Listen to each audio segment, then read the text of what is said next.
Sephora kompaniyasi magazinlari kosmetikalarni sotishni oshirish uchun YouTube blogerlardan foydalanishgan. Blogerlar o'sha qalamini, strelkasini chizib bergan yokida uходовый kosmetikalarni ham hammasini ishlatib ko'rgan.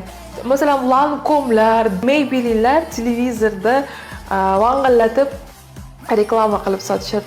Bu yerda bo'lsa nativni reklama qilishgan, xuddi u blogerlar o'zlari tanlab, o'zlari ishlatayotgandek.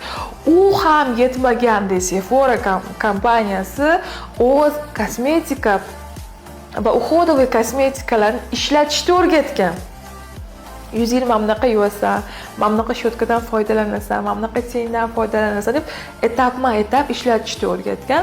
Ya'ni qachon sizni sotuvingiz baland bo'ladi, qancha ko'p inson sizni mahsulot va servisingizdan foydalanishni bilsa. Ba'zi bir joylarda qalam qo'yishni bilishmaydi, to'g'rimi? Balki bir joylarda maskalarni qachon ishlatishni bilishmaydi.